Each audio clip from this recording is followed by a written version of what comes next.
hlalani emakhaya nifike nomlayezo ohlelweni vuka unganalala.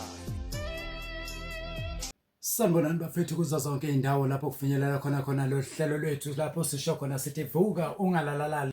Namhlanje bafethu ngithapathele itopic nyana nje ncane. Ngifuna sike sibheke na indaba nathi bafethu. Inkulumo ithi you don't learn to walk by following rules, but you learn by doing and by falling over. Ithini ke lenkulumo ke le bafethu? Lenkulumo leniqonde ukuthi akekho umuntu la ofunda ukuhamba ngokunemithetho abekelwa yona. Bonke umuntu omncane okhulile emhlabeni oqale wabamncane mayizofunda ukuhamba akakasazabekelwa imithetho ukuthi uzohamba kanje. Bese sibuya ke ithi lenkulumo ke egcineni you learn by doing and by falling over. Kusho ukuthi ngamanye amazwi uzofunda ngokuthi uyenze lento bese futhi uphinde uwe lapha nalapha ya ngoba uzokuwa khona ngenxa ukuthi uzobufunda uzobe ungazenzi nawe. It's just ukuthi uyafunda ukuhamba. Iqonde ukuthini ke lenkulumo le?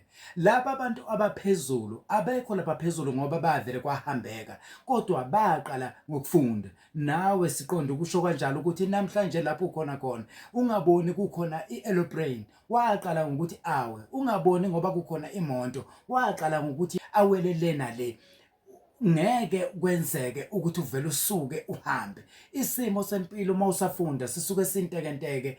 Kunezinto ongakhoni ukuzenza ngendlela ofisa ukuzenza ngayo kodwa ngenxa ukuthi usuke ufuna ukuyenza lento uzogcina uyenzile. Siqonde ukuthini ke namhlanje? Siqonde ukuthi nawe kule talent lakho onalo njenganamhlanje angeke kwenzeke ukuthi uzothi usuka nje uba strong kulo kodwa uzothi ufunda ukuhamba ngalo leli talent leli.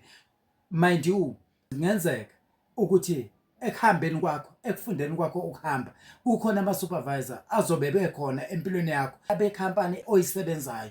I-supervisor naye izofuna ukubambelela kuwe, i-manager naye izofuna ukubambelela kuwe, abakini nabo bayafuna ukubambelela kuwe, nabancane obazalayo bayafuna ukubambelela kuwe kodwa wena ufuna ukuhamba phezu kwetalente lakho ukuthi ufunde ukuhamba ngalo.